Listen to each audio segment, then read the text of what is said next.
Hi, I'm Dick Russell. This is my research assistant, Kai. We're here at Contact in the Desert, an amazing UFO conference that happens every year. And this is Danny Sheehan, who is going to be featured in the new book I'm writing about UFOs, and is also the founder of the New Paradigm Institute and a major person in the country actually fighting for disclosure on UFOs and what's been going on for many, many years. So that's the first thing I'd like to ask you about, Dan, is where's the disclosure movement at now? Are we finally close to uh, seeing some real stuff going on with releases? It's I guess you'd have to set up sort of a matrix by means of which you kind of measure it. I think that that this process has been going on basically since at least the last 80 years or so. And in Roswell, New Mexico, in 1947, there was a big, huge headline of the AP went out all across the world saying they recovered a flying saucer. There was lots of press running around. And then the United States Air Force, Army Air Force at the time, came in and denied it all and faked a weather balloon crash and tried to cover it up. Right. And then, but people had gotten extraordinarily interested in it and started seeing UFOs and now reporting them. And so there was a process that went on during which the federal government actively engaged in trying to suppress the information. Yeah. And it got very puzzling for people why that was going on. And it turns out that they had actually recovered not only the debris of the crash in 1947, but they'd recovered another couple of the craft and were trying to back engineer them and keep it secret during the Cold War. And so they engaged in a very aggressive covert campaign to attack anybody who tried to say UFOs were real. They had a whole big lying campaign going on, which has now been disclosed. And so that whole period was an early period in it. And then there's been this more recent period that began in 2017 when Luis Elizondo, who was an insider in the secret program inside the Pentagon, came forward along with Chris Mellon, who was the Deputy Assistant Secretary of State, excuse me, Deputy Assistant Secretary of Defense for Intelligence. And he and Luis Elizondo then went to the New York Times and began telling them about the program. So that's generated a kind of a newer phase, an era of this discovery. And it's been going on since 2017, and it's been accelerating.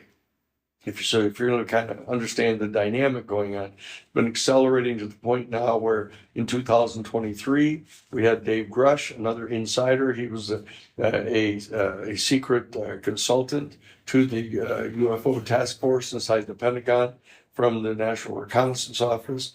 He came and testified and told Congress in an open hearing that we were actually in possession of a number of non-human origin extraterrestrial spacecraft and the bodies of some of the occupants that were proven to be non-human.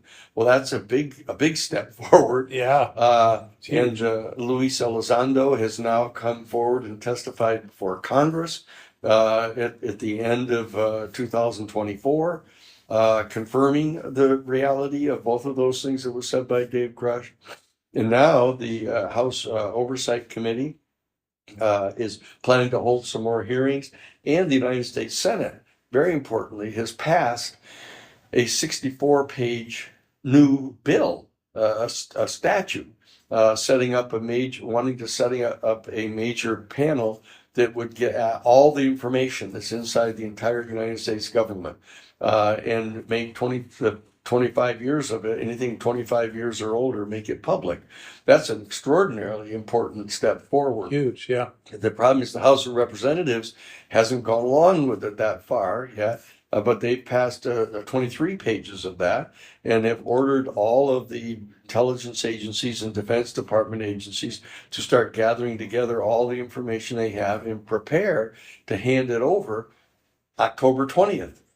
Of this year, of 2025. So that's a big date is kind of hanging right there in front of us. And now the United States Senate is going to repass the 64-page bill and then send it over to the House of Representatives. And we're going to try to get that passed this year. If we can get that passed, then that bill provides for the president to appoint a 9-person board of review to review all of these internal documents that the United States government has, and not only release everything that is older than year 2000, which is huge now. Yeah. Going all the way back to 1945, January, all the way up to the year 2000. And that would all be released immediately, unless the president himself specifically provides for keeping a particular piece of it postponed, and he would have to put in writing to the Congress why he's doing that. Okay, so these are all important steps of progress that are going on right now. And so the big drama that is actually operational at this moment is, number one, making certain that the Senate passes the 64-page bill again. I'd give it an 85 to 90% chance that that's going to happen. Yep. Then go over to the House.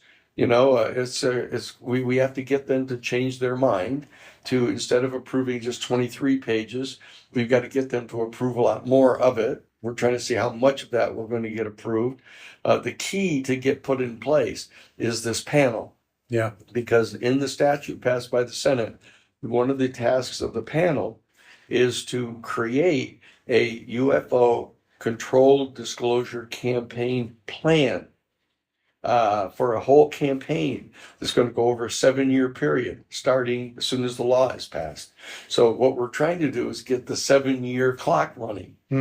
Or actually rolling this information out over a 7-year period, and that is underway right now. The kind of the wheel is spinning. The little ball has been cast into the spinning roulette wheel here to see if it's going to fall on green to go. So that's where we're That's at right amazing. now. Well, I mean, you're of course a lawyer, long standing history of remarkable cases you've been involved in, and now you've got a new organization called the New Paradigm Institute. Yes. So, which is kind of what you're utilizing. Tell me how can people get involved? What can people do to make this happen? This is actually an important contribution to the whole UFO disclosure project, because this is the main organization, citizens organization, mobilizing citizen support. That we're going to be building teams of citizens in all 435 congressional districts, to have state offices in all 50 states, to mobilize the people, to get them educated about a lot of the things they don't know about. Yeah. They've heard different rumors, and some people watch some programs and some don't. But this is a systematic education program to raise the consciousness of all the American people about this reality, and to get them to contact their local members of the House of Representatives and their state Senate, the United States senators, to get them to pass these bills, and to get this panel put in place to start reviewing all the documents and releasing them to the public. So the New Paradigm Institute is sort of the major citizens group, private citizens group now in the country that's educating and mobilizing the people. And it's part of a larger Romero Institute, which is the major 501c3 organization that we've been working with for years, that have done a lot of these major cases. The Iran-Contra case, that exposed all the criminal smuggling of the weapons to the Contras. Yep. We did the Karen Silkwood case that exposed the smuggling of bomb-grade plutonium to Israel and Iran in violation of the Nuclear Non-Proliferation Treaty. We've done a number of these major exposés in the past. So we've set up a whole special program inside the Romero Institute now, the New Paradigm Institute, to focus exclusively on this issue. Yeah. And in addition to getting the disclosure of all of the information, we're trying to have it done in a responsible way, so that it's rolled out in a systematic, regular process over a 7-year period, during which we can amend a lot of our major geopolitical structures, a lot of our domestic political structures, our economic system, to be able to absorb the new technology, because it's going to be quite a blow Yeah. to the petroleum industry, for example, if provides a major new source of alternative energy, clean and sustainable energy, because the petroleum industry has undergirded the economy of our planet for so long. Yep. In fact, the American dollar is a petroleum-based dollar. So that there's a lot of these things that need to get resolved, but we can't allow this to go on for more than maybe 6 years or 7 years. And that's what we're trying to do. We're trying to get the clock started on that 7-year process for the full and complete disclosure and the integration into our global economy and into our human family, including our religious institutions. Absorbing this new and profound dimension of reality that has been systematically denied by our government for the last 80 years. So that's where we are right now. I would say that on the clock, I would say that we're probably at about 10 o'clock, going to midnight. Yeah. To get to that witching hour of getting all of this information revealed. Well, it's tremendously exciting. I mean, and you're at the forefront of this, and can't wait to see what happens. Kai, do you have any other quick questions? Yeah, Quick question. there's one question that I'm actually quite curious about. What's your position on it? So at this conference, ESP seems to be a huge subject. It's almost as big as the UFO itself. Yeah. I'm just, it seems to me that one of the prerequisites of the ET civilizations to make full contact with humanity and sort of come out of the shadows is rising of the human consciousness. That's right. And one of the ways to do that seems to be through cultivation and practicing ESP abilities. Like, how would you rate that in the scale of importance of what we have to do? Well, it's interesting because what people don't really realize at the present time is that this extrasensory perception issue of ESP is really a new faculty which our human family possesses that is evolving over time, progressively. And this is what has generated the function of religion. Relegare. Religion, the Latin root for religion is relegare, which means to relink. To relink the intellect, the intellectus. The Latin root of the intellect is intellectus, which means the ability to distinguish the difference between.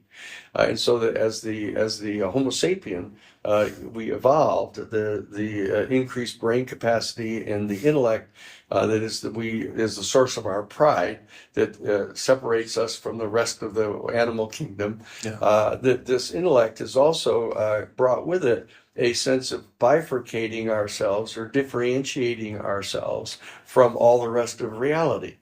And so we're in this kind of alienated state. And the whole purpose of institutional religions is to try to re-stimulate that kind of unitive experience, so that at the root of the religious experience is this issue of consciousness. The consciousness is at the root of the religious experience. And what we've discovered is that it's the elevation and the increasing of our consciousness, the expanded context of our awareness of our environment, of what's all around us, of what is around our planet, what is in our galaxy. As we expand our consciousness, we begin to have a relinking of our relationship with the universe. Mm-hmm. This issue of consciousness, and that we realize that the extraterrestrial beings communicate telepathically with our human species. Mm-hmm. When people encounter them in a UFO landing or an abduction experience that they have, they realize that the beings communicate with us telepathically, and we're all astonished about that, except for the fact that human beings can communicate telepathically. Right. And as we're evolving a higher and higher consciousness, we're more and more capable of doing those things. And so we're starting to recognize that there's some kind of almost biological relationship between us and the ET people, that we're Right. all part of a kind of a life generating process that's going on inside our galaxy, at least, that we somehow have in common with them. And that's why they the beings that we're encountering have 2 legs, 2 arms, and a trunk and a head, eyes and ears. There's some relationship among us Right. that may be some kind of common generative process pursuant to which the material becomes conscious and sentient. Okay? Right. And so that's at the root of this mystery of our relationship with the ET beings, and the religious institutions that we've developed on our planet have been trying to deal with it from the other perspective of what the experience feels like inside us, that we haven't yet connected with being common to other life forms in our galaxy. Right. And so that this is the interface between the religious experience and the UFO encounter, that everybody sort of implicitly thinks is relevant. Right. But that's what it is. It's an issue of consciousness that is at the root of our understanding of the mystery of our relationship with the ET beings. Right. Right. Wow, Danny, thanks so much for taking the time to talk with us. And, Terrific. Yeah. we'll head on to the next fascinating panel. And Right. it's great to see Heading you. over to see Jesse Michaels. Yeah. Sounds Thank good. you so much. Terrific. Yeah. Great. Thank you, Danny. Thank you so much. Thank you.